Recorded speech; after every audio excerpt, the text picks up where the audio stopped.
我是林城，穿越平行世界。今天是参加职业挑战第一天，本周挑战的是挖掘机职业。幸好早上激活系统，获得了宗师级挖掘机技能。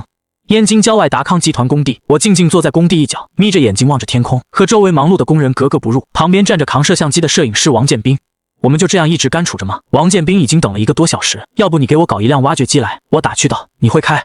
区挖掘机岂能难住我？你以前开过没有？今天刚学的。王建斌无语，直播间的观众也纷纷质疑。这时身姿干练的美女工头刘金强款走来，抱歉久等，我是刘金强，接下来1周由我负责你们。他领着2人来到一台老旧挖掘机前，正准备讲解安全锁，却见我已熟练打开，左手控制操作杆，右手放下大臂，一铲土轻松挖起。刘金强愣住了，这操作行云流水，宛如老师傅。直播间的观众也惊呆了，原以为是青铜，没想到是王者。王建斌兴奋不已，凌晨的成绩直接关系到他的收入，弄得不错，这片区域交给你了。刘金强改变了态度，安排我单独负责这块未动工区域。我开始正式作业，却很快听到一声巨响，挖到东西了。坑洞下露出一个老旧木箱，里面是锈迹斑斑的日军军用罐头，这是岛国人当年撤退时来不及运走，为防落入我们手中而埋下的。直播间有观众认了出来，王建斌跑去叫来刘金强。刘金强看了看说，先别动，你换地方继续挖。我照做。2小时后又一声闷响，这次是个大铁桶。刘金强带着几个工人赶来，准备撬开铁桶查看。就在这时，我视野中闪过系统提示物品名称：芥子气，类型化学武器。住手，不要碰那个桶！我冲过去制止，差点和拿铲子的工人撞上。我是在救你，你那一铲下去，我们所有人都要出事。你唬谁呢？不就是个铁桶？我家那边有人挖出类似铁桶，装的是化学武器，死了好几个。刘金强脸色大变，立刻打电话给老板，老板果断指示报警。我站在远处，看着警方车辆驶来。今天运气真不错，连挖2件日军遗物，1件是实物，1件是毒气。职业挑战节目组，身为导演的赵开明端坐在导播室，查看着各个直播间的进展。一个男性工作人员匆匆走到他身边，导演，52号参赛者那边有情况。52号正是林城，他在工地里面挖出了一点东西，现在已经惊动了警方。赵开明脸色微变，立刻调出林城的直播间。我正被警方询问，化学武器属于危险物品，警方已封锁工地，拉起警戒线。你真的只是猜的？中年警员好奇问，你看我像能认出化学武器的人吗？我一脸单纯，也是。警员认同道，那个铁桶真的装了化学武器吗？刘金强小心翼翼问，需要带回确认，但设计确实和岛国人留下的毒气桶相同。众人心里顿时有数，纷纷向我投去感激的目光。奖励什么时候会发下来？我问，应该需要3、4天。警方带走铁桶后，工地被迫中断，节目组联系了另一个山区工地让我过去。当晚我从王建斌口中得知自己已在网上爆火，陈哥你火了，各大平台都在讨论你这件事。我说了，我很厉害，我笑道。第2天我完成系统签到，获得算卦术，演算结果小吉。抵达新工地后，我开始操作挖掘机。中午吃饭时，王建斌在土堆里挖出一块金灿灿的手表，这表好端端的，怎么掉在这种地方？王建斌嘀咕道，先收好，等有空送警局。我说下午继续工作。一股强烈的腐臭味从地下飘出，王建斌忽然惨叫，尸体，下面有尸体。参加职业挑战第2天，我在工地挖出了尸体。我上前查看泥土之下，果然露出几只手指。我果断报警，我要报警，我挖出了1具尸体，你们快过来。老杨匆匆赶来，听完后愣在原地，不挖化学武器，改挖尸体了。别这样看我，我也不是故意的。我无奈道。王建斌缓过神来问道，我们刚才捡的金表会不会是坑里那个人的？等下交给警方就好，是不是他们肯定会确认？我说。老杨好奇想看金表，我提醒，现在金表是证物，你的指纹要是在上面可不好解释。算了，我还是不看了。老杨连忙摆手道。1个小时后，警方匆匆赶到，带队的刘邦国队长看见我时愣住了，你怎么在这儿？昨天我挖出化学武器也是他处理的，没想到今天换了个工地，这倒霉蛋又挖出了尸体。刘邦国心想，这家伙怕是衰神附体。直播间观众也乐了，纷纷吐槽我战绩惊人，尸体是你挖出来的？刘邦国询问。我将经过简单说了一遍，并让摄影师王建斌交出了挖到的金表。刘邦国接过金表，随即将目光投向埋尸的坑洞。坑里恶臭扑鼻，尸体腐烂严重。王建斌和老杨被熏得直犯恶心，远远避开。我却面色如常，凑在坑边观察。就在这时，我眼前弹出了系统提示：死者盛万里，身份 A 级通缉犯，身负多起命案，死亡时间21天，死因后脑遭受重物砸击，是个通缉犯。我心中一动，既然是通缉犯，那肯定有悬赏金。见我盯着尸体看，刘邦国随口问道，看出什么了？他本不指望普通人能有什么发现，谁知我开口道，这应该是蓄意杀人抛尸，金表没被拿走，排除劫杀埋在荒郊野外，显然是不想被人发现。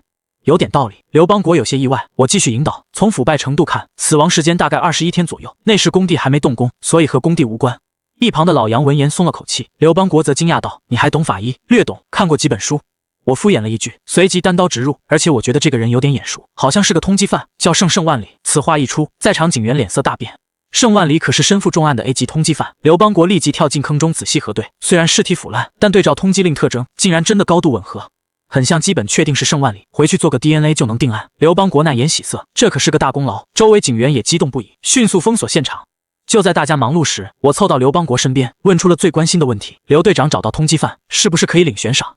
刘邦国一愣，随即反应过来，像盛万里这种 A 级通缉犯，悬赏金至少5万起步，这小子原来是冲着钱来的悬赏。王建斌这才反应过来，通缉犯的悬赏可不少，若能拿到，凌晨在比赛中将一骑绝尘。悬赏是有，但你们找到的只是尸体，按规定只能拿一部分。刘邦国解释道，除非抓到凶手。我微微蹙眉，案发荒郊野岭，无监控无人证，想破案少则3、5月，多则半年，那时候节目早结束了。不行，必须想办法。我暗下决心，准备动用自己的算卦技能。法医抵达现场检查后汇报，男性35到40岁，后脑头骨碎裂，钝器致死，死亡时间20到25天前，财物未失，排除图财。陈哥全让你说中了。王建斌满脸崇拜，法医也惊讶于我工人的装扮，竟有如此眼力，起了惜才之心。有没有兴趣做法医？不了，谢谢。我果断拒绝。他靠的是系统，真干法医绝对露馅。尸体运回警局，我3人作为发现者也要回去录笔录。我看了看时间，管饭吗？刘邦国一愣，管，想吃多少都行。去警局的路上，我借王建斌手机偷偷起了一卦。卦象显示的凶手位置竟是他们要去的警局方向。灯下黑，最危险的地方最安全。我暗自思忖，打算录完笔录在附近转转。与此同时，节目组高层正在开会，针对我挖出通缉犯可能获得巨额悬赏一事，引发了激烈讨论。这对其他选手不公平。运气也是实力的一部分，强行干预只会引发更多质疑。最终导演赵开明拍板，顺其自然。我也想看看他还能带给我们什么惊喜。警局审讯室，笔录过程乏善可陈，现场被破坏严重，3人提供不了更多线索。结束后，刘邦国履行承诺，带3人去附近的饭馆吃饭。路上我突然问道，刘队盛万里的同伙都抓了吗？全抓了，没有漏网之鱼。那负责销赃的人呢？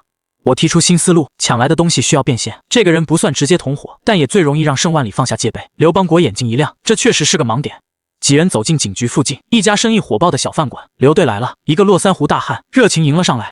我看向老板，系统提示瞬间弹出，姓名赵德发，身份饭店老板，私下从事销赃，亲手杀过1人。我盯着眼前的赵德发，结合占卜结果，基本锁定他就是杀害盛万里的凶手。老赵还有包间没？我不动声色。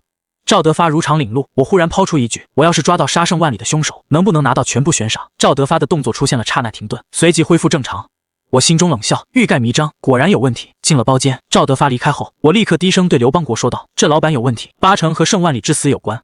王建斌和老杨皆是一惊，刘邦国也心存质疑。刚才提到盛万里，他反应极不自然。我解释道，见刘邦国仍有顾虑，我提议我们可以给他演场戏，释放假消息，让他误以为快暴露了，等他逃跑时人赃并获。刘邦国思忖片刻，同意了计划。饭后下楼，4人在柜台前停下。赵德发试探着问起工地的事。刘队，听说工地上挖出尸体了。我装出一副憨厚得意的样子。是啊，还是个通缉犯，悬赏几10万呢。现场还发现了一块金表，上面留了2组指纹。捕捉到赵德发眼中一闪而逝的慌乱，刘邦国是般气脸斥责我，案子的事别乱说。我赶忙陪笑，赵德发也尴尬地止住了话题。几人离开饭店后，迅速上了一辆面包车隐蔽观察。没过多久，心神不宁的赵德发果然匆匆离开柜台，出来了。王建斌低呼，众人驱车默默跟在赵德发身后，一路来到郊外一处偏僻别墅。赵德发警惕地观察4周后，进入别墅。刘邦国心中了然，一个饭馆老板绝无财力在此置业，这里定是他的赃物存放点。动手！刘邦国果断下达抓捕指令。蓄势待发的警员迅速冲向别墅，然而当众人冲进大厅时，却并未发现赵德发的身影。赵德发不见了。听到对讲机传来的汇报，刘邦国头大不已。别墅前后被堵死，人不可能凭空消失，必然有密室。刘邦国看向我，赵德发躲到密室里了，你有没有办法找出他？我摸了摸下巴，缓缓道，你们催泪弹多吗？此话一出，在场众人都震惊了。这招太狠了，封闭门窗投放催泪弹，除非有独立供氧系统，否则绝对吃不消。直播间观众也惊呼，山上的笋都被你夺完了，真不当人啊。刘邦国眼睛一亮，立即下令执行，所有警员撤出，门窗关死，滚滚浓烟灌入别墅。没过多久，赵德发被熏晕后抬了出来，地下密室也随之曝光。这次多亏你了。刘邦国满眼欣赏，我看着昏迷的赵德发问道，有没有额外的奖金？刘邦国表情一僵，没有悬赏，不过可以给你发一面锦旗。我嫌弃道，不用了，没地方放。随后我被带回录笔录，并被安排在招待所过夜。与此同时，破案的消息在网上疯传，我因连续2天的离谱操作，被网友封为工地终结者、折线哥。招待所内，王建斌看着网上的鬼畜视频笑得合不拢嘴，我则对自己那些土味外号感到无语。哥，你到底怎么做到挖哪出事的？王建斌好奇问道。没有的事，这就是命。我黑着脸催促睡觉。次日清晨签到成功，获得宗师级8级拳。我醒来，完成签到，脑海中瞬间涌入大量武学经验，瞬间掌握了宗师级的8级拳造诣。2人洗漱后刚出招待所，就被一位美女记者拦住。你好，我是燕京日报记者沈妍希，想给你做个采访。我不接受，我果断拒绝。我可以付采访费，我义正言辞。你把我当什么人了？我会为了点钱放弃原则。说罢，他拉着王建斌大步离开。昨天工钱加奖金已有2000多，他暂时不缺这点钱，关键是采访不算系统成绩。看着我离去的背影，沈妍希有些意外，这与传闻中掉进钱眼的形象不符。她决定先去采访刘邦国，从侧面了解我。路上，王建斌对我拒绝美女感到不解，两人一路插科打诨赶往工地。到达工地后，工头老杨一脸担忧：“今天可别再出事了。”我拍着胸脯保证：“放心，我算过卦了，今天终极。”老杨叹了口气：“挖吧，别把工地炸了就行。”直播间观众纷纷吐槽：“工头累了，毁灭吧。”老杨走后，王建斌提议拜拜土地神。虽然我平日不信这些，但鉴于这2天的离奇遭遇，也动了心思。只是手头没香火，王建斌递来3支烟，用这个试试。我哭笑不得，但还是冲着东方拜了拜，土地公保佑，只要今天不出事，我明天一定给您烧香。这一幕超前消费的操作引得直播间观众疯狂吐槽，直呼太野了，甚至有人预言我赌5毛，等下绝对要出事。礼毕开工，没过20分钟，老杨的话应验了，一声巨响，火球伴着黑烟冲天而起，巨大的冲击波被挖掘机挡住，我毫发无损，只是耳朵嗡嗡作响，倒是挖掘机惨了点，玻璃震碎，铲斗也被炸坏。王建斌吓得摔了一跤，顾不上摄像机，连滚带爬地跑去确认我安全，见人没事才松了口气。我跳进还在冒烟的坑里，翻找出一块金属碎片，眉头紧锁，好像是个地雷。老杨真是乌鸦嘴，还真被他说中了。与此同时，节目组乱成了一锅粥，导演52号挖出地雷，把国防电缆炸断了。赵开明大惊失色，看着屏幕中被军方包围的我，立即召集所有负责人开会。会议室内气氛凝重。得知国防电缆赔偿按秒计算，每小时高达27万后，原本提议撇清关系的人都闭了嘴。这是一笔巨款，但也是巨大的流量。赵开明最终拍板，这是意外事故，节目组承担所有赔偿，并全力提供法律援助，就当是花钱买宣传了。它带来的价值远不止这些。事故现场，军方技术人员确认3根光缆损坏，我获准上前查看。他盯着光缆附近的泥土，很快察觉到了异样。在宗师级挖掘机技能的感知下，地下情况动如观火。长官，这地方有问题！我突然喊道：“这里的土近期被人动过。”老杨闻言脸色一变，反驳道：“这是未开发区域，怎么可能有人动过？”但在中校的示意下，老杨还是蹲下仔细检查了一番。很快他的表情凝固了，抓起一把土搓了搓，确实是回填土，而且做了伪装演示，不仔细看根本发现不了。中校神色瞬间严峻起来。如果是有人刻意掩盖挖掘痕迹，那性质就完全变了。我看着地下的断口，心中冷笑，这锅看来不用自己背了。技术人员对光缆进行了更细致的复检，果然发现了新问题，断口处有利器造成的微小痕迹，虽不起眼，但确凿无疑。光缆被动过，但没有信息窃取的痕迹。技术人员向中校汇报道，更像是有人不小心挖断后又掩盖了回去。这就奇怪了，若非窃密，何必掩盖？众人陷入沉思，会不会是盗墓贼？我突然开口，技术人员和中校对视一眼，顿时觉得豁然开朗。荒郊野岭挖洞还要掩人耳目，盗墓贼的可能性极大。技术人员补充道，通信性能3天前就开始下滑，看来内饰光缆就已经受损。地雷爆炸只是加速了断裂过程，也就是说不是我弄坏的。我忙问，不完全是，但你也有部分责任。我心有不甘，明明是盗墓贼的锅，凭什么自己背？他立刻对中校说，我要是能找出盗墓贼，算不算戴罪立功？中校看着这个挖掘机司机，沉声道，你若能找到真凶，可以不追究你的责任。一言为定。我大喜。老杨也赶紧表态，挖掘机一时半会修不好，你先忙调查，工资照发。中校去找刘邦国沟通案情，我和老杨也跟了过去。面对众人的好奇，我解释道，有一帮盗墓贼挖坏了国家电缆，让我赶上了。此话一出，全场哗然。直播间内更是弹幕纷飞，纷纷感叹我这自带灾祸 buff 的体质，挖个地雷还能替盗墓贼背锅，简直离谱！你打算怎么查？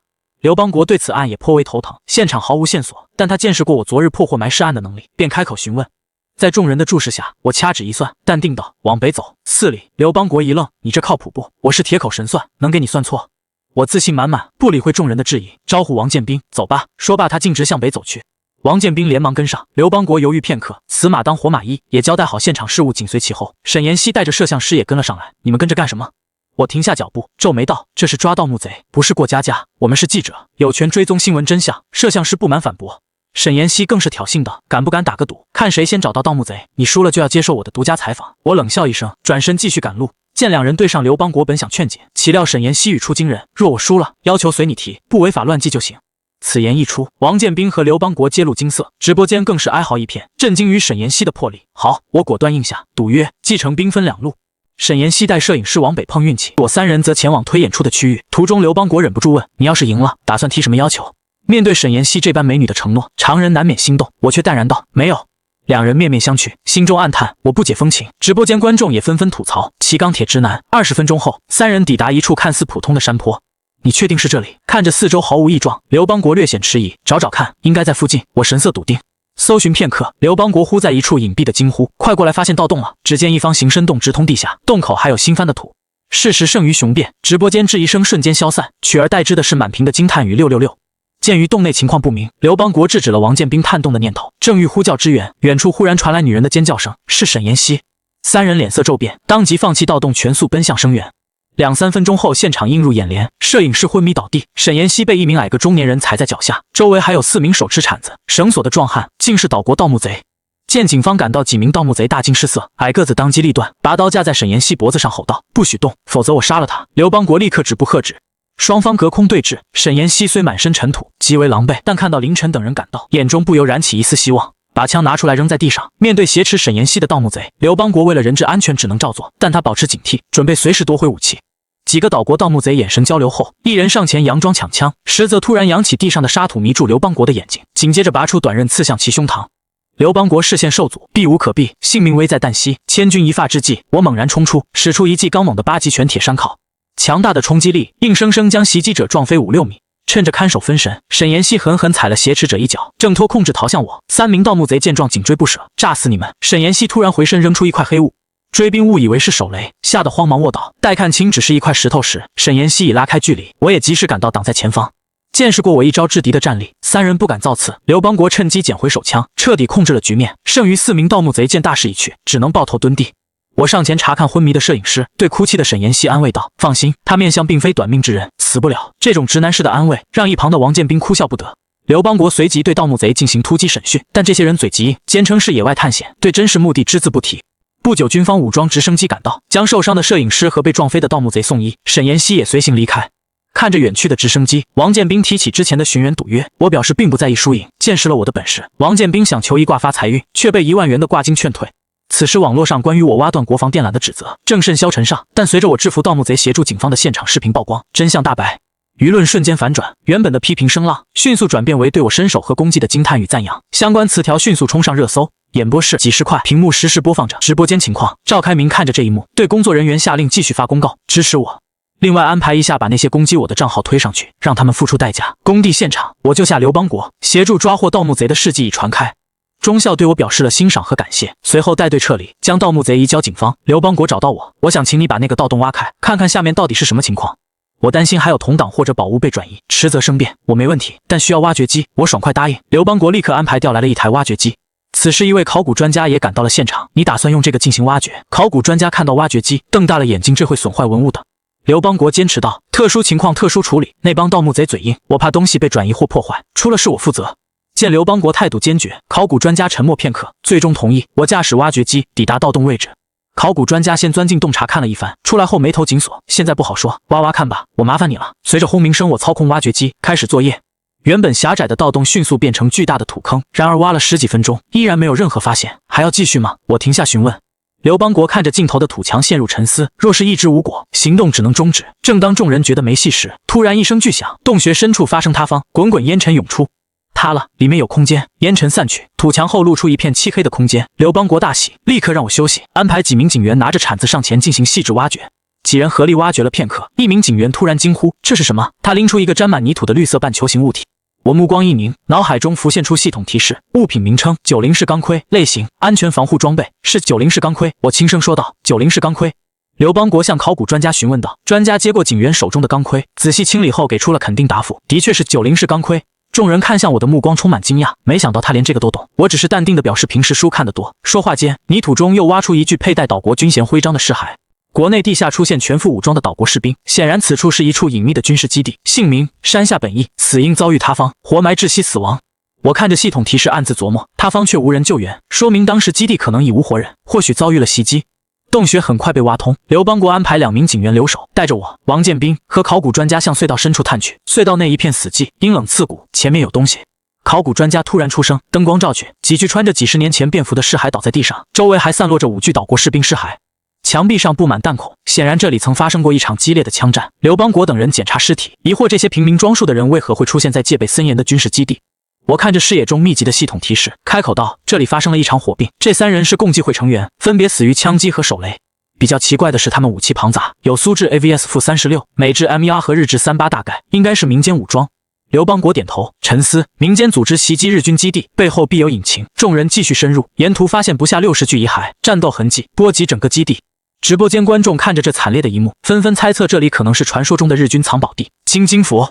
王建斌惊呼一声，只见一尊半米高的金佛倒在破损木箱中，周围散落着大量珠宝首饰，古玩字画，宛如一座宝山。众人被眼前的景象震撼得说不出话。刘邦国意识到这功劳惊人，考古专家则痛惜字画受损。我看着满地财宝，心中了然，看来是岛国人在此藏匿掠夺的宝物。消息泄露后，遭到了共济会的拼死袭击。外面已经如此夸张，仓库里面又会有什么宝贝？我们进去看看。我回头对王建斌说道，两人小心地避开地上的宝物，一起向着仓库走去。直播间的观众也屏息以待，来了，马上要开大招了！前方高能警报，不知道有没有坦克车？这么大基地，装备肯定不少。仓库大门外，我和王建斌震惊了，一排排金砖堆成的立方体，在灯光下金光闪闪，数量极多。这一刻，他们有种进入国家金库的即视感。弹幕骤停，观众被惊得失神。我弟乖乖，这得是多少小钱啊！一堆最起码是好几个小目标，这里不少于上百个小目标了。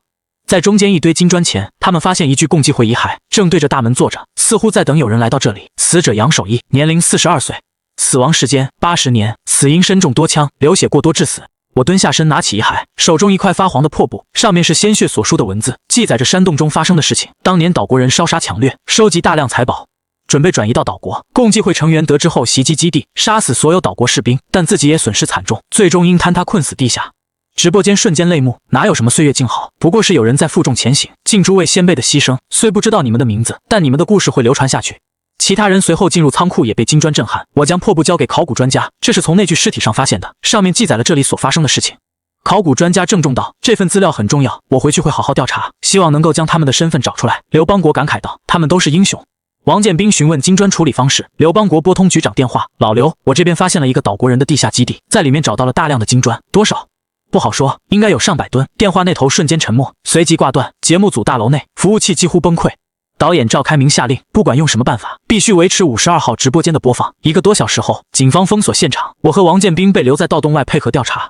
王建斌打哈欠，还要待多久啊？我快无聊死了。我望着远处等着吧，看着架势应该是有领导要过来。果然，市长在刘邦国带领下向我走来。我听说了你的事情，像你这样有本事的年轻人可不多见啊。我直接问道，我这次的确是出了不少力，有没有奖赏啊？四周瞬间寂静。市长迟疑片刻，放心吧，我们是绝对不会亏待对国家有贡献的人的。基于你这次的巨大贡献，我们将会奖励你50万。我面露为难，他还要参加比赛，没时间参加嘉奖仪式。市长理解道，既然如此，那就不勉强了。一番插科打诨后，我和王建斌跟着刘邦国去食堂就餐，听到同事议论岛国官方要求放人的事，人赃俱获，怎么可能放回去？受害者还躺在医院呢。三人这才明白事情原委。王建斌直呼看不懂。刘邦国分析，他们想反客为主，把性质升级。正聊着，王建斌手机响起，我是沈妍希，林城在吗？我接过电话，沈妍希支吾着提起赌约采访的事，我爽快答应，你有时间的话，现在可以采访。半小时后，警局门口，我蹲在墙边回忆今日奇遇，那么多黄金宝贝，足够吹一辈子了。王建斌接到节目组通知，上头安排新工地，在洛邑，怎么跑那么远？我错愕，听说燕京工地都不敢要你了，导演亲戚那边有需求。2小时后出发，我发信息给沈妍希推迟采访，却见她已翩然而至，白色连衣裙配黑色长发，宛如文艺少女。采访推迟了，我尴尬解释，去哪儿？洛邑，多久回来通知你？沈妍希平静点头，那等你回来再说。高铁站2人坐上硬座，我吐槽5个多小时就买硬座。王建斌无奈，班次少，明天得准时开工。闲聊中，我问起奖金排名，得知还有2人比他多，一个是夜店推酒员，一碗卖酒上千万，另一个是环保员，捡到走失猫或悬赏200万。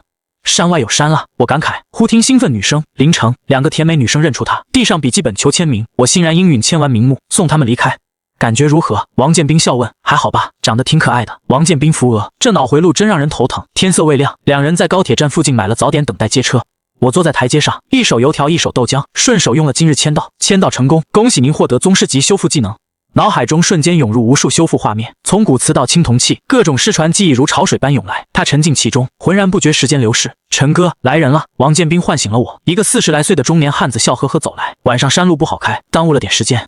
我和王建斌立刻明白，这就是委托人赵开邦。我是打工的，你是老板，等等，你也是应该的。我不在意的。赵开邦连忙摆手，你可是大网红，我和你比差远了。王建斌诧异，你知道他的事情？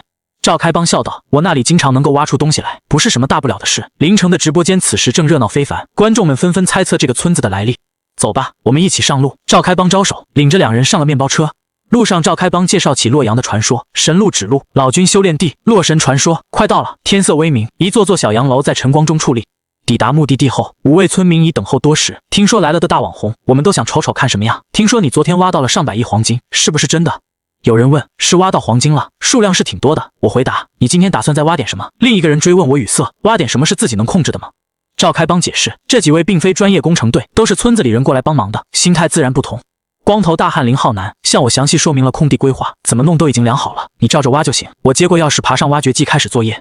挖掘机迅速挖出一个大坑，一切顺利。半小时过去，正当刘建刚向王小强索要打赌的烟时，砰一声巨响传来。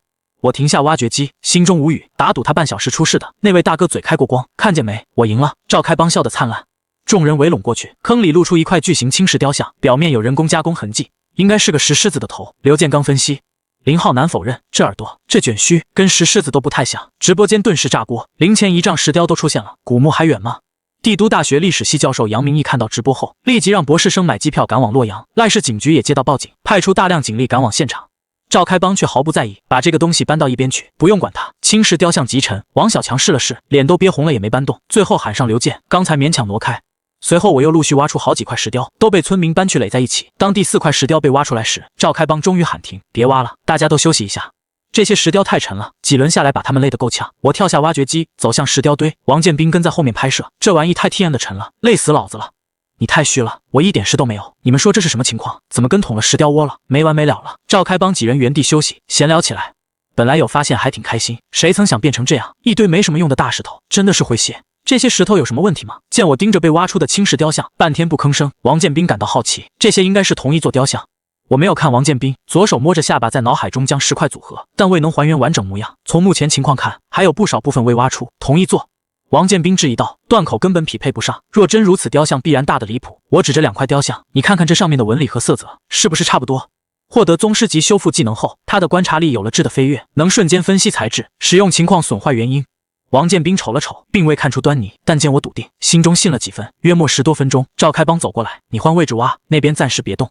方才位置石块频率太高，他们决定先避开，我换地方继续挖。不久又出问题，砰！挖掘工作再度被迫终止。好消息，不是石雕。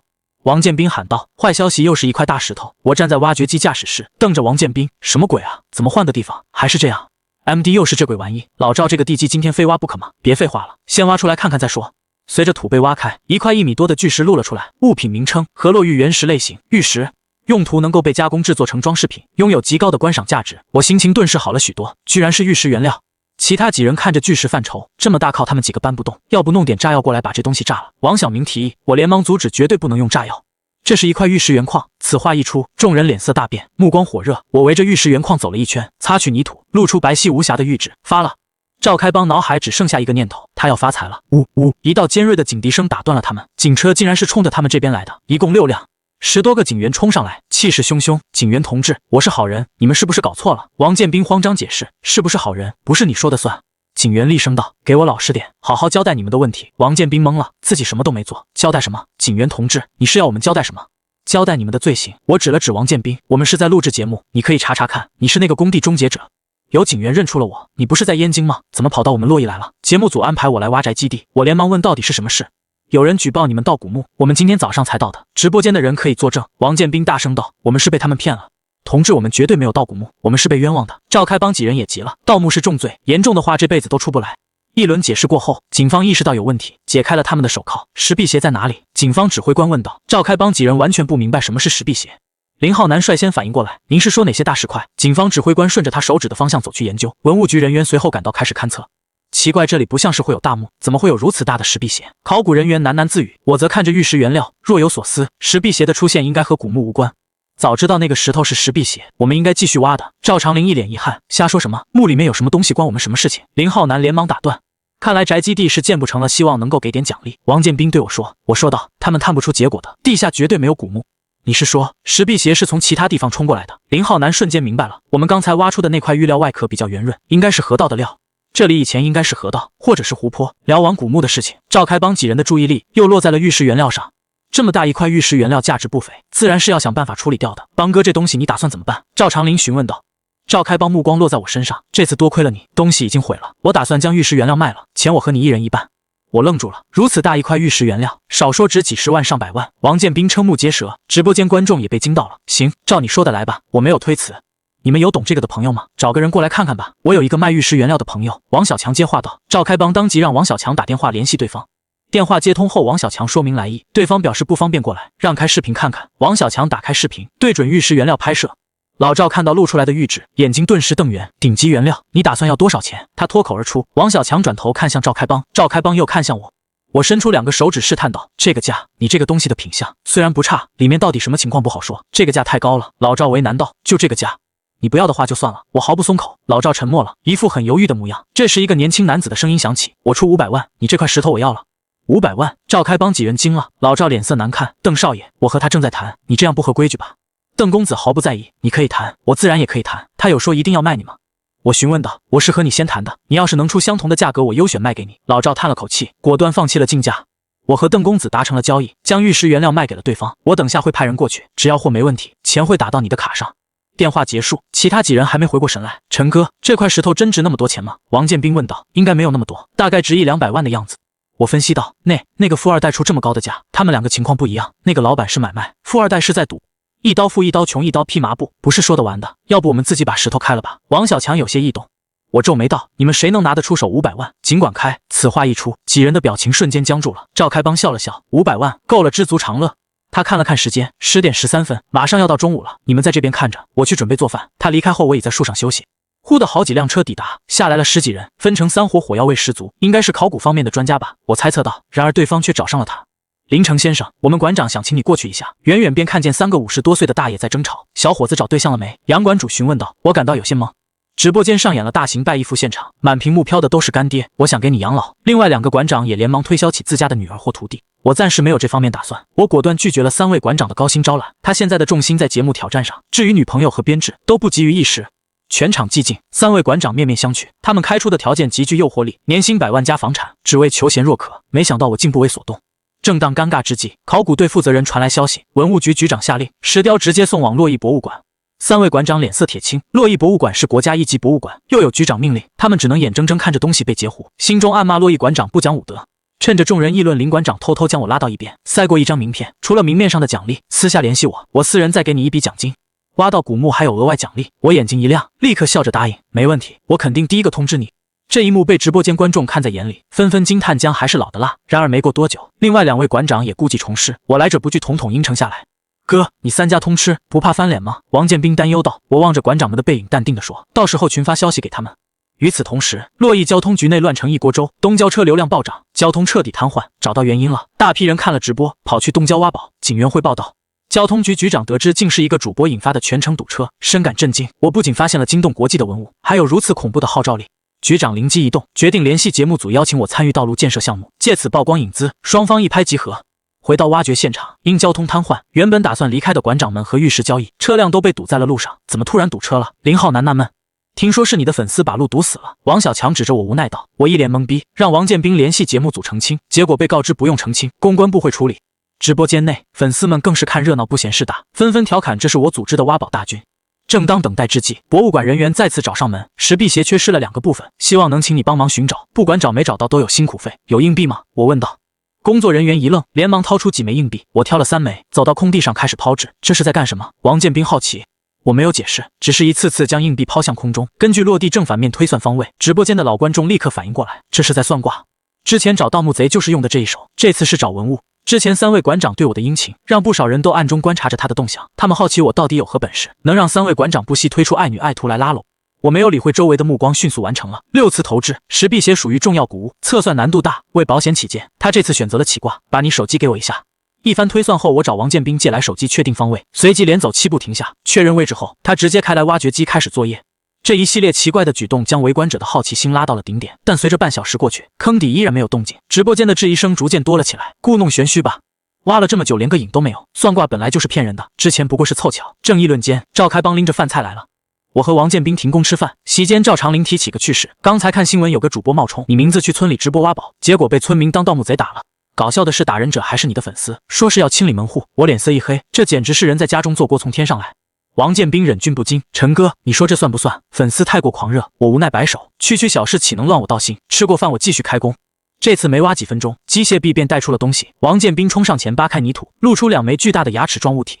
物体名称：霸王龙牙齿，化石种类：化石，用途：6000万年前的古代生物，具有极高的收藏价值和研究价值。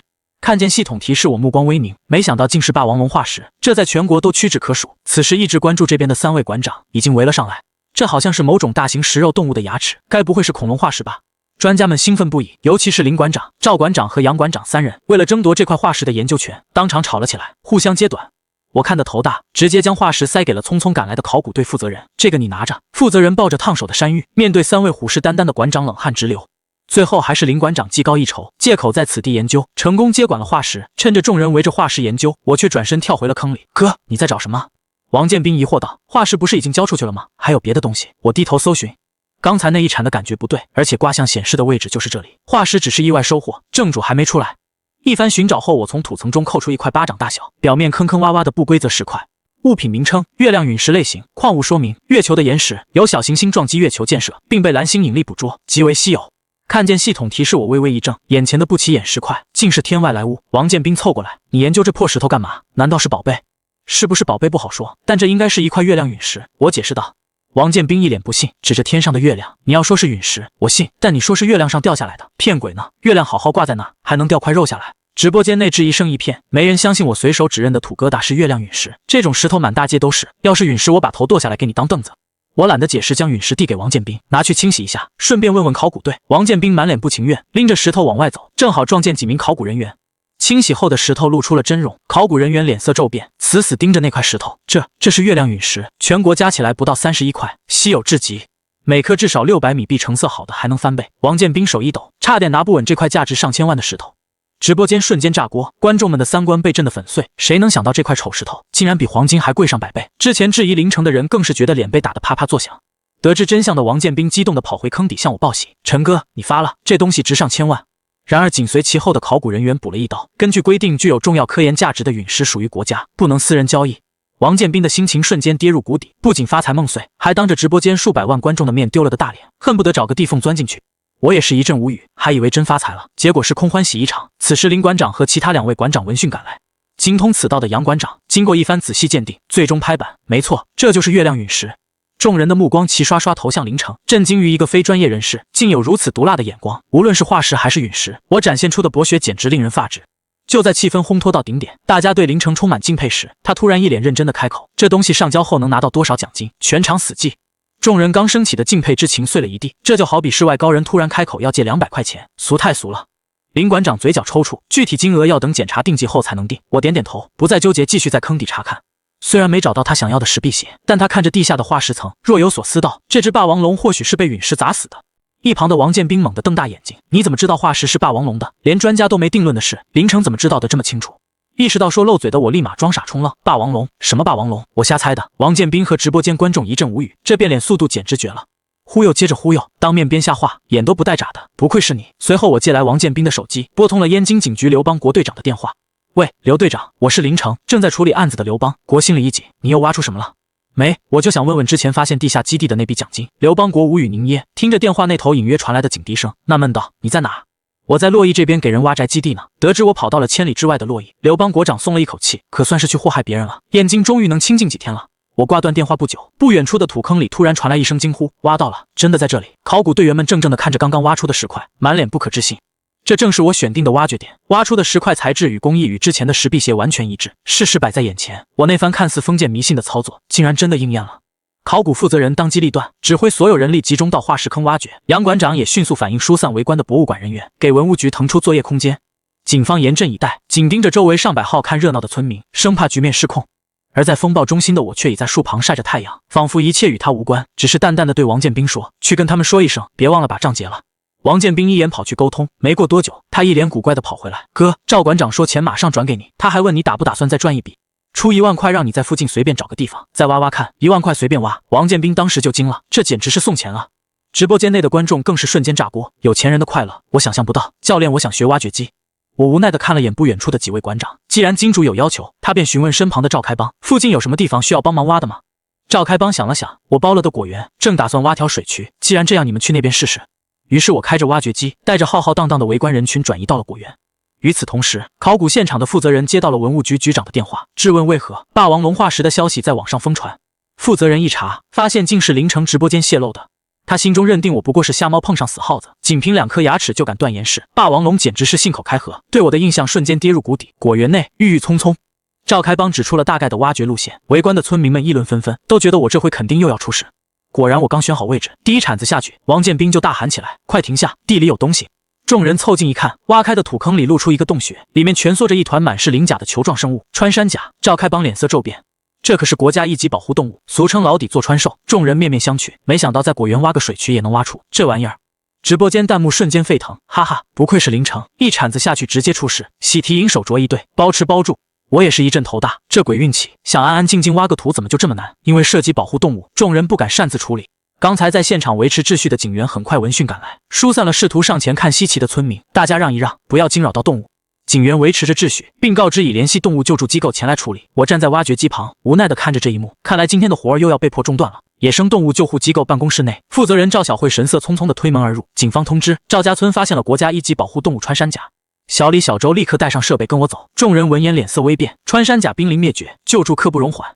然而坏消息随之而来，东郊交通因网红林城搞出的大动静而严重堵塞，车辆根本无法通行。联系洛邑大世界，借用直升机。赵小慧当机立断，在等待协调期间，她通过直播画面看到了现场的林城，心中不禁对这个麻烦制造者涌起一丝反感，担心又是网红为了流量自导自演的闹剧。半小时后，直升机的轰鸣声打破了赵家村果园的宁静。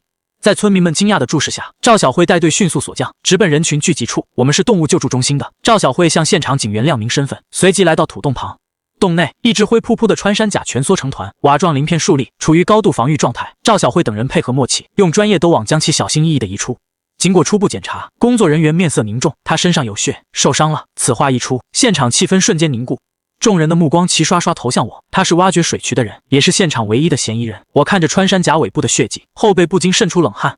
伤害一级保护动物可是重罪，这下真是跳进黄河也洗不清了。与此同时，直播间内舆论彻底失控。尽管有理智粉试图解释，但震惊大网红林城虐杀一级保护动物等耸人听闻的标题已迅速攻占热搜。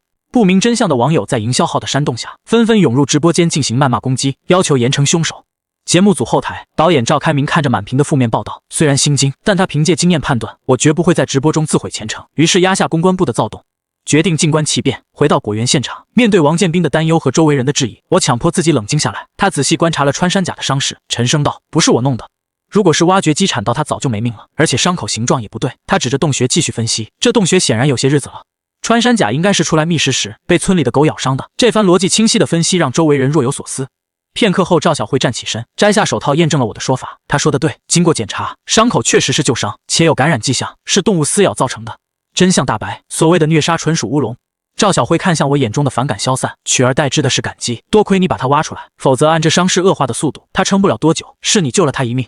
我长舒一口气，苦笑道：“侥幸而已，他命不该绝。”直播间内，随着赵小慧的郑重道谢，关于我虐待动物的谣言彻底破产。官方的亲自盖章，让我瞬间从恶人变成了救助保护动物的英雄。之前叫嚣的黑粉销声匿迹，取而代之的是满屏的道歉和对造谣营销号的愤怒举报。发现野生保护动物有奖励没？我突如其来的一句话打破了赵小慧原本对他的高大上滤镜。他愣了一下，随即笑道：“有的，按照规定会有现金奖励和一面锦旗。”那个锦旗能成哥？王建斌赶紧打断了我的施法：“你今天都赚100万了，就别惦记那几10块钱的锦旗了，太跌份。”我撇撇嘴，颇为不爽。蚊子肉也是肉，自己凭本事做的好事，问问怎么了？不过经此一闹，直播间的气氛瞬间欢快起来，满屏都在调侃老王打断施法。赵小慧因需尽快处理穿山甲的伤势，没有久留，带着团队乘坐直升机匆匆离去。带人走后，我指着四周的果树对赵开邦提醒道：“赵老板，你的果园底下应该有白蚁窝，穿山甲就是被白蚁吸引来的。如果不尽快处理，果树根茎会被破坏，影响收成。”赵开邦闻言吓了一跳，连连点头表示一定找专人处理。他对我的话深信不疑，毕竟这位可是能挖出穿山甲的狠人。此时网络世界也迎来了惊天反转，节目组不惜成本砸下重金，一个个澄清热搜空降榜单，林城喜获，官方认可，反转，林城竟是守护者等词条迅速霸榜。在水军和理智网友的助攻下，舆论彻底转向，我不仅洗清了冤屈，人气更是暴涨，成为了全网关注的顶流。我对此毫不知情。送走动物保护组之后，他又继续开着挖掘机作业。令人诧异的是，接下来的1个小时里，挖掘工作进行得异常顺利，什么幺蛾子都没出。别说围观群众，就连我自己都觉得有些不适应，甚至怀疑是不是暴风雨前的宁静。就在这时，赵开邦快步走来：“林师傅，路通了，邓公子到了，让我们过去交易。”我闻言关停机器，跟着赵开邦往宅基地走。一进村，众人就发现情况不对，村里不知何时多了许多陌生面孔，举着手机四处张望。“陈哥，快戴口罩！”王建斌经验丰富，一眼看出端倪，这些多半是闻讯赶来蹭热度的网红和主播。我一言戴上口罩，一行人加快脚步。虽然途中被几个眼尖的路人认出，引发了一阵骚动，但好在他们行动迅速，顺利冲进了警戒区。宅基地内，赵馆长见我回来，再次热情地抛出橄榄枝，邀请他去博物馆工作，甚至表示可以等比赛结束。我依旧婉拒，表示目前只想专注比赛。随后我见到了那位传说中的买家邓公子。让我意外的是，邓公子身边还跟着一位身穿中衫、装满头银发的老者，气质儒雅，一看便非富即贵。这位被称为安老的老者，目光在我身上停留了许久，眼神中带着几分探究。这块玉石原料我很满意，钱马上转过去。邓公子看完切开的玉石后，非常爽快地完成了交易。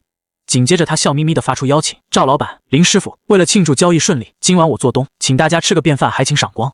赵开邦有些意外，下意识看向我，我眉头微挑。虽然觉得双方并无深交，这饭局来得有些突兀，但伸手不打笑脸人，何况对方刚送了钱。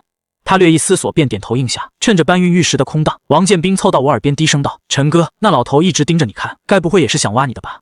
这饭局怕是没那么简单，管他呢。”我淡然一笑：“兵来将挡，水来土掩，有免费的大餐不吃白不吃。”我在宅基地干了1个多小时，觉得拿人家1万块钱只干这点活有点黑心，便打算带王建斌离开。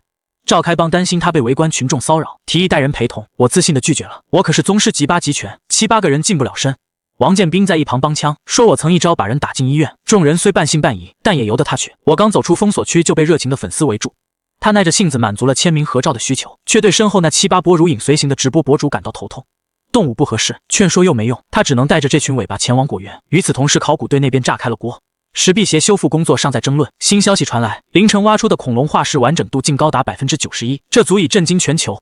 考古队长激动得语无伦次，甚至在感谢赵馆长时戳到了对方出钱让别人出名的痛处。消息层层上报，洛邑市长也被惊动，当即决定封锁现场并亲自视察。而当事人我正悠哉地在果园挖水渠，他一心想在职业体验结束前达成不出事的成就，一次摆脱身上的奇葩头衔。那边山体滑坡，把水渠堵了，咱们去清一下。王建斌指着山崖下的土堆说道。我开着挖掘机过去，刚铲了几下，突然哐当一声，沉重的金属撞击声响彻果园。我心下一沉，又来。直播间的观众瞬间兴奋，我就知道他稳不住，赌他不出事的，辣条赔光了。围观的直播博主们像嗅到血腥味的鲨鱼般涌上。我跳下车冷声警告，怕爆炸的就滚远点，昨天炸废挖掘机的余威尚在。众人吓得连连后退。我走进土坑查看，只见泥土中露出一个巨大的金属手掌，其尺寸是常人的10倍有余，手掌下方还连接着粗壮的金属臂，这是机械手臂。王建斌傻眼了，荒郊野岭的土堆里怎么会埋着这种现代感十足，甚至带有科幻色彩的巨型构件？我脑海中浮现出影视剧里的巨型机甲，心头疑云大起，这绝不是古代产物，更像是某种高科技战争机器的残骸。直播间彻底炸裂，凌晨在地下挖出了高达，这到底是道具还是秘密武器？我盯着那只冰冷的金属手掌，意识到平静的职业体验再次破灭了。这一次，他挖出的东西可能比霸王龙还要麻烦。赵家村宅基地上，完整度超90%的霸王龙化石出土消息已在内部传开。众人瞩目之时，一名被赵馆长安排监视凌晨直播的博物馆人员却脸色大变。凌晨在果园土里挖出了一个巨大的机械手掌。赵馆长闻讯赶来，满心疑虑，这种科幻产物出现在偏僻山村极不合理。他排除了节目组剧本的可能，毕竟我无需这种画蛇添足的炒作。果园现场，我与王建斌联手挖出了一节2、3米长的机械小臂残件。我意识到土堆体积有限，零件可能散落在山上，但工作量巨大，且围观者众，极易丢失零件，于是决定报警。王建斌因体力透支提议打电话，我这才想起此举。两人的一番互动逗乐了直播间观众。王建斌拨通报案中心电话，接线员起初质疑其真实性，但在得知地点位于赵家村，并确认我身份后，态度瞬间变得紧迫。我在警方系统的出名程度让他自己都感到无奈，观众们则纷纷调侃他已成了全国警方的重点关注对象。不久，警方负责人秦风带人赶到，面对这个2、3米长的庞然大物，秦风也感到头疼。王建斌指出了机械手臂连接处一串形似甲骨文的奇异字符，我研究后发现，这并非已知的任何现代文字，这让机械臂的来历更显神秘。网上的猜测从军方武器、外星产物到巨型玩具层出不穷。秦风感叹我搞事的能力前无古人，我则趁机询问奖金。秦风告知这属于失物，需等找到失主后看对方意愿。我顿觉白忙一场，预感到失主可能极难寻觅。天色渐晚，我决定收工，前往宅基地与赵馆长会合。当他回到宅基地时，发现警力和考古人员比离开时翻了1倍，现场人头攒动。显然，在他挖掘机械臂的这段时间里，宅基地这边又有了极为重大的新发现。我回到果园宅基地，发现周围挤满了围观群众，热情远超以往。他正疑惑间，2名警员出现，称局长有请。我随警员进入警戒线，见到了和蔼的警局局长和文物局局长。此时现场正围着一大群考古界大佬，众人的目光如看稀世珍宝般紧盯着我。文物局局长惜才，试图以体制内编制招揽我，却得知已有数家单位开出100万年薪邀他外聘，我以合同在身唯有婉拒。聊天中，我得知前队长对他仅凭牙齿化石就断定是霸王龙的眼力佩服至极。文物局局长感慨我虽年轻却博学，甚至认为他在综艺里是大材小用。我则谦虚表示只是运气好，实则内心明白这多亏了系统。不久，洛邑市市长带着大批记者赶到，我不愿凑热闹，转身去找果园主人赵开邦，两人聊起那条神秘的巨型机械手臂。赵开邦起初不信，认为村里不可能有这种庞然大物而无人知晓，直到我拿出网上的现场照片，他才彻底傻眼。赵开邦怀疑是其兄长赵开明节目组高层为了节目效果搞的鬼，遂私下致电确认。电话那头，赵开明坚决否认安排过机械手臂，并叮嘱弟弟留意。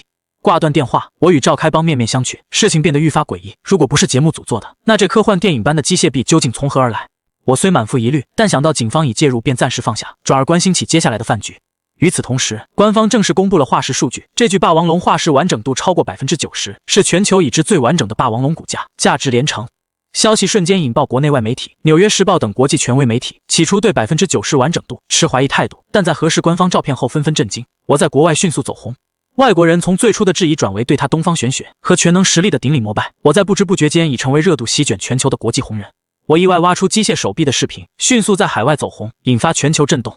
外国网友惊叹于龙国可能的机甲技术，而各国情报机构也纷纷出动，试图探寻真相。与此同时，龙国战忽局紧急应对，试图以剧组道具或游乐园定制为由平息猜测，防止底牌过早暴露。对外界风暴尚不知情的我，正坐车前往邓公子约好的酒店赴宴。途中搭档王建斌兴奋地告知，他已在国外彻底火了，甚至被封为意外挖掘者。我虽感无奈，却也淡然处之。抵达洛邑市顶尖酒店后，赵开邦等人因环境奢华略显局促。然而步入包间后，众人的惊愕更甚。席间除了邓公子和安老，竟坐满了一众白发苍苍的考古界、大拿和文物局高官。原本的私人庆功宴，俨然变成了学术圈大佬的粉丝见面会。邓公子一脸苦笑，原本想私下商谈矿脉勘探，却因父亲邓建国的介入，导致局面完全脱离掌控。大佬们对我展开了户口调查式的热情问询，从学历背景到情感状况无一放过。王建斌等人坐立难安，沦为透明人。酒过三巡，一位老者率先打破常规，以投缘为名，强行将一串名贵蜜蜡手串套在我腕上。这引发了连锁反应，大佬们纷纷效仿名贵翡翠扳指、无饰牌、古董鼻烟壶接连送出。片刻间，身着廉价休闲装的我便被挂得珠光宝气，显得荒诞而豪气。服务员上菜时看向我的目光充满复杂与戒备，从未见过有人将几十万的行头如此混搭。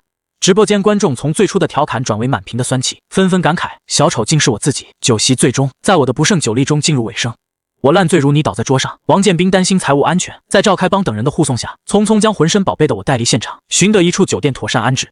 这场充满奇遇的豪门宴在我的沉睡中落下帷幕。清晨我在酒店醒来，因宿醉未醒悟将守了一夜的搭档王建斌踹下床，两人随后得知节目组新安排，与洛邑交通部门合作施工。洗漱时，我签到获得了神级驾驶技能，从此任何交通工具皆能随心驾驭。两人在面馆吃早餐，听闻时刻热议我挖出霸王龙化石和100亿金砖的壮举，他工地终结者的名号已传遍街头。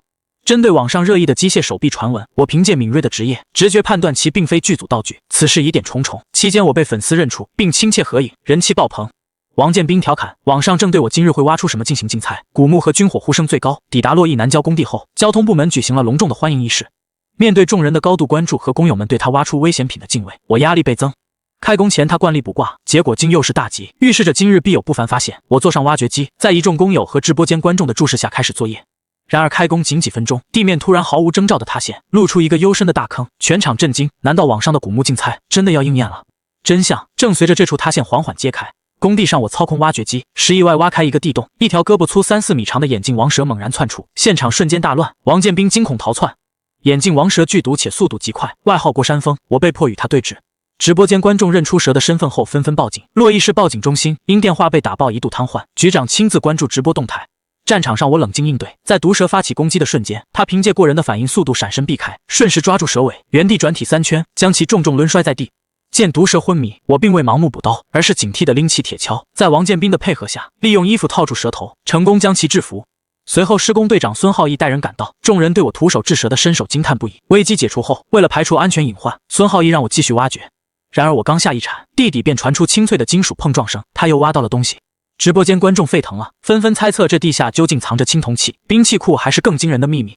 我看着那堆土，只觉一阵头大，这工地的惊喜似乎远未结束。挖到什么了？我停下挖掘机，好奇地看向围拢的人群。王建斌在地洞里观察半天，却摇头说没发现。我眉头微皱，刚才那声闷响绝非挖到石头那么简单。他再次开动机器，伴随着又一声巨响，我决定亲自下洞查看。现场气氛变得诡异，泥土之下仿佛隐藏着某种看不见的屏障。直播间观众议论纷纷，猜测是挖掘机故障或是土质异常。我注视良久，终于在系统提示下，从土堆中翻出一枚锈迹斑驳的铜钱。开元通宝，一枚1000年前的铜钱竟能挡住挖掘机，我意识到情况不简单。随着它拨开表层土时，密密麻麻的钱币显露出来，层层叠叠，如同一座金属小山。众人惊呆了，这绝非普通古墓，更像是一个巨大的地下钱库。不要乱动，等警方和专家来。我爬出洞口叮嘱道。此时，省文物局局长邓建国正通过直播关注进展。我那近乎玄学的考古气运让专家们惊叹不已，帝都专家杨明义更是主动请缨前往现场。就在专家们争论带队人选时，我在鞋底发现了一枚特殊的铜钱，前面工整有力，刻着大气通宝4个字。我好奇地让王建斌用手机搜索。王建斌原本漫不经心，可当搜索结果弹出的瞬间，他脸色大变。标题触目惊心，古钱第一针，存世孤品仅2枚，缺角大气通宝，价值80亿，80亿。王建斌呼吸急促，手中这枚完整的，价值简直无法估量。直播间彻底炸裂，观众纷纷高呼林成为锦鲤转世，欧皇本尊。相关视频迅速走红，引发全网拜欧神的热潮。我也被搜索结果惊到了。他虽心动，却保持了清醒，深知此物贵重。他试图将钱交给王建斌保管，王建斌却吓得连连摆手：“这玩意我担不起，万一弄丢了，把我卖了都赔不起。”一旁的施工员听闻80亿，本想嗤之以鼻，但在亲自上网比对后，整个人如遭雷击。确认过真伪的他，在看向那枚小小的铜钱时，眼中只剩下无尽的震撼与敬畏。我这一铲子不仅挖出了历史，更挖出了一个足以撼动收藏界的传奇。工地挖出全球仅存2枚的孤品，大气通宝，消息瞬间传开。我随手捡漏国宝的逆天气运，让在场的施工人员和考古界大佬无不感叹，这简直是跨界吊打，人和人的差距比天还大。文物局内，局长邓建国与众专家盯着屏幕，呼吸急促。这枚真油般的古钱竟是粘在我脚底被发现的，这种离奇的现世方式让这群研究了一辈子的专家血压飙升。洛邑某博物馆馆长试图以举办展会为由截胡，却被邓建国识破并拒绝。这种级别的国宝已非金钱能衡量，各方势力暗流涌动。与此同时，节目组高层召开紧急会议，赵开明指出，已有20多家官方机构发来合作邀请，甚至有民企请我去盖大楼。面对狼多肉少的局面，高层一致决定优先官方。针对我职业体验即将到期的规则限制，众人商议决定不公开修改规则，而是在抽签环节动点手脚，将其归结为我的运气，以此留住热度。关于合作顺序，赵开明提议由网友投票决定，既解决了排位难题，又增加了互动话题。工地现场，警方与动物救助组织的赵小慧抵达，看到又是我发现野生动物，赵小慧哭笑不得。当得知我制服的是剧毒的眼镜王蛇时，众人皆惊。我轻描淡写地指了指装蛇的袋子，其胆识让警员心生佩服。随后警方在我指引下发现了藏有大量古钱币的坑洞。由于直播间的热度，文物局的人竟比警方通知的还要快。赵小慧检查发现蛇身有奇怪伤痕，虽感疑惑，但为避免我再次陷入舆论漩涡，并未深究。临走前，他为我申请了3000元奖金。我看着离去的救助车，感叹挖野生动物风险大，收益小，还是挖文物更稳妥。这番挑肥拣瘦的言论让王建斌嘴角抽搐，也引得直播间观众疯狂吐槽：这小子已经彻底接受了自己工地毁灭者的离奇人设。地下那个洞里这么多钱，会不会是藏宝库？动物救助人员走后，王建斌好奇地问。我摇头否认，真要是藏宝库，早放金银珠宝了。谁存几万枚铜钱？这东西存取清点都麻烦，等考古队吧。不久，工头孙浩义走来，因警方封锁了铜钱发现点，便将我带到另一处带动公路段。临走前，孙浩义叮嘱，上面打过招呼了，你尽管发挥，别把项目搞停了就行。我无语，这是彻底放弃我了。直播间观众笑翻，直呼工头已经放弃治疗。我开动挖掘机继续工作。半小时后，一名施工人员惊恐大喊：头，有骨头！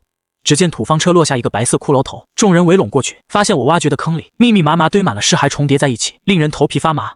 直播间瞬间炸锅，挖到万人坑了，这得是连环杀人案吧？施工人员赶紧报警。留在工地的警员赶到现场，看到坑中惨状，脸色骤变，立刻上报。局长发现大量尸骸，初步估计不下10具大案。我作为第一发现人被留下录笔录，警员得知我懂法医，便请他查看。我走进坑边，只看了一眼，脸色微沉。根据系统信息，这些尸骸竟是4000多年前的夏朝时期，死因是活埋。我认真道：警官，你们不用派人过来了，警方处理不了。王建斌吓坏了，以为我飘了，敢叫警方做事。直播间也开始疯狂带节奏，准备剪辑视频黑他。警员不悦，你什么意思？我坦言这些尸骸是3000多年前的，这是遗迹，该叫考古队。前朝的剑斩不了本朝的官，本朝的官也管不到地府。警员愣住了，赶紧致电局长取消行动。局长得知是我的判断，由于我此前在抓捕盗墓贼和凶手中的表现，局长选择相信。与此同时，文物局炸开了锅，局长笑得合不拢嘴。3000多年前那是夏朝，大佬们纷纷析，有的说是殉葬坑，有的说是占卜献祭。为了见证这可能颠覆历史的发现，文物局全体大佬集体出动，奔赴施工现场。杨明义率先抵达到现场，作为资深考古专家，他深知此次勘探任务虽挂着官方名义，但风险与机遇并存。他迅速安排学生小李下洞探路，其他人则留在地表清理出土的铜钱。这时，一名警员急匆匆跑来，称临城那边挖出了大量4000年前的骸骨。此言一出，考古队众人皆惊，夏朝遗迹，这在考古界可是重磅发现。杨明义当即选了2名经验丰富的队员赶往我的挖掘点。站在坑边，杨明义对4000年的断定持保留意见，毕竟在没有专业仪器的情况下，仅凭肉眼判断年份几乎不可能。他好奇地询问判断依据，警员指向我，是他说的。杨明义对我早有耳闻，上前请教，我淡然回答，通过土壤判断的。这种嗅土变带的本事让杨明义心中巨震，联想起关于我特殊传承的传闻。此时直播间内质疑声四起，认为我在故弄玄虚。就在众人存疑时，我掏出一枚铜钱递给杨明义。杨明义定睛一看，惊得手抖，竟然是古钱第一针大气通宝。这种稀世珍宝的现实，让原本随性的考古工作瞬间变得神圣起来。随后我又从土里捡起一枚绿松石质地的蛇牌，他断言这是夏朝贵族的挂饰，蛇形纹路代表夏季标志。杨明义与队员仔细辨认后确认，其工艺与洛邑已发现的夏朝遗迹出土文物完全吻合。这一实锤直接让直播间的质疑烟消云散，也印证了我之前对遗迹年份的精准判断。眼见我展露非凡眼力，杨明义这位帝都大学的教授竟放下身段，虚心请教坑中尸骸的来历。这一举动让在场众人及直播间观众目瞪口呆。夏朝祭祀文化复杂，活人殉葬原因繁多，杨明义深知我或许能看透谜局。面对教授的请教，我却提出了一个出人意料的要求：我可以回答，但要收咨询费。现场陷入死寂，考古队员深感我太飘了，竟敢向业内泰斗要钱。然而杨明义不仅没生气，反而认真的讨价还价。我零花钱不多，收便宜点。我调侃道：没事，钱不够可以分期。在这场看似荒诞的高端局对话中，杨明义点头应允。他心中已将我与神秘的古老家族挂钩，静待这个年轻人揭开这片古老土地下埋藏了4000年的真相。两人在挖掘机旁的这番互动，不仅拉满了直播间的热度，更预示着接下来的考古发现将超越所有人的认知。我忽然抬头望向天空，反常的举动引得众人侧目，直播间观众纷纷猜测他是在故弄玄虚，连考古队的人也心生困惑。陈哥，你在看什么？王建斌忍不住问道。快要下大雨了，我平静收回视线。此时晴空万里，一名考古人员当即反驳，认为我在装神弄鬼。我冷冷回望，周身爆发出一股凌厉气势，令对方瞬间噤声。杨明义教授神色凝重，他深知遗迹挖掘最怕突降大雨，于是果断下令做好防护。随后杨明义追问之前关于遗迹性质的答案，我直言这里应该是一座夏朝的建筑。他指着坑中的累累尸骸解释，夏朝人认为筑屋时需用人骨镇宅，方能稳固平安。此言一出，全场哗然。虽有专业人士在直播间科普这种奴隶制时期的残酷习俗，但现场仍需实质证据，怎么证明？考古人员质问道。我掐指推算，指向土层一角，答案在那。众人顺势挖掘，果然发现了一堆陶器碎片，这些碎片残缺严重，色泽与土石相近，极难辨认。我提出由自己亲自修复，考古队员却疑虑重重。文物修复是极专业的细活，非业内人士难以胜任。杨明义却选择了信任，去拿工具让他试试。很快，成套的修复工具送到我手中。面对上百片形状不规则、颜色单一且有缺失的碎片，我神色从容。他接过王建斌递来的清水，开始第一步清洗工作。他的一举一动透着宗师级的优雅与写意，仿佛在雕琢一件旷世杰作。杨明义和专业队员对视一眼，皆看出门道。这种极其丝滑的熟练度，绝非一朝一夕之功。清洗完毕，进入最难的粘接环节。这不仅是立体的超级拼图，更考验对器物结构的洞察力。快下雨了，换个地方。王建斌打断了我。原本晴朗的天空云层堆积，众人这才惊觉，我之前的预测竟成了真。直播间内，曾经质疑我故弄玄虚的观众纷纷被打脸。此时，我之前的直播录像已在国内外走红，尤其是他大战眼镜王蛇的画面，让外国网友直呼龙国功夫。在尸骸坑旁，我看着天空淡定回应，不用，来得及。他计划在下雨前的2个小时内完成数百块碎片的粘结。王建斌和考古队员们皆露出怀疑之色，要在10几分钟内拼好上百块碎片，简直是天方夜谭。我没有解释，他在清理碎片时已将每块的位置印在大脑中。见他不动，杨明义派人去取雨布，心中也觉得我过于自信。4分钟过去，我依然尽力，直播间里唱衰声四起。然而下一秒我动了，他一手持塑干胶，一手抓碎片，动作快若残影。涂抹对准按压，眨眼间2块碎片便严丝合缝，围观者全傻了眼。原本复杂的文物修复在他手里，竟像糊弄式一样，草率却偏偏精准无比。直播间有懂行的人解释，文物粘接涉及胶水配比和按压力度，极难掌握。可我动作不停，一块块碎片如积木般被他迅速复原。杨明义看呆了，他干了大半辈子考古，从未见过如此恐怖的修复速度。更关键的是，我拼出的效果几乎看不出痕迹。当考古队员带着雨布赶回时，我已经拼完，正准备下一环节。这时，洛邑文物局局长邓建国带人抵达，看着我手中的陶器，满眼欣赏。这水平放眼全国都屈指可数。当得知我仅用了不到10分钟便完成拼接后，邓建国等一众专家表情瞬间僵滞。10分钟不到，兼顾速度与质量，这简直是非人类的操作。我被众人炙热的目光弄得不自在，诚恳道：“我没经验，弄得有什么问题吗？”众人一阵无语，这种顶尖水平说没经验，简直是最高级的凡尔赛。天空彻底阴沉，大雨倾盆而至，我与众人撤到工地工棚避雨。巨大的雨声中，我没理会专家的围观，拿出石膏粉等材料开始配补环节。他指挥王建斌在旁边摔打黄泥，用于塑形。直播间观众看着沦为工具人的王建斌，纷纷调侃我不当人，但也对接下来的修复充满了期待。在昏暗的工棚里，我熟练地调配着材料，在这个连专家都觉得棘手的环境下，有条不紊地继续着他的神迹。我正熟练地调配石膏和黄泥，他将黄泥填充在破损陶器的缺失处，抹上石膏还原形状，随后打磨抛光。片刻功夫，一个状如水泥管的陶器修复完成。考古专家杨明义一眼认出这竟是一节4000年前夏朝的地下排污管。消息一出，直播间观众炸了锅。在普通人认知中，4000年前的夏朝不仅存在于神话，更不可能拥有完善的排水系统。面对质疑，杨明义现场科普，证实当时人口密集的城市已建立行之有效的公共卫生体系。我神乎其技的修复手艺让在场的考古界大佬们震撼不已。邓建国仔细打量修复后的陶器，发现石膏与古陶融为一体，和谐的仿佛天成。他既欣喜于考古界出了如此天才，又惋惜我无意加入圈子。其他大佬也纷纷动了心思，想请我修补自家私藏的重宝。我察觉苗头不对，随口胡扯说是小时候玩橡皮泥练出来的，引得众人集体吐槽。此时杨明义的学生小李前来汇报，他们在工地深处发现了一处北宋时期的钱庄钱库，但内部存在封闭区域，无法进入。杨明义和邓建国商议后，决定请我出手，并非为了他的技术，而是为了他那邪门的运气。我心领神会，直接开价1万劳务费。在普通工人看来这是天价，杨明义却答应得极其干脆，甚至觉得物超所值。由于大雨未停，我坚持等雨停后再动工。专家们不仅没生气，反而耐心地陪他等待。与此同时，我修复陶器的视频被剪辑发到网上，迅速登顶热搜，5分钟拼装100余碎片的恐怖速度引发了全民热议。虽然有人质疑视频造假或有剧本，但在官方背书和业内专家的集体推崇下，我在考古界的地位被推向了一个前所未有的高度。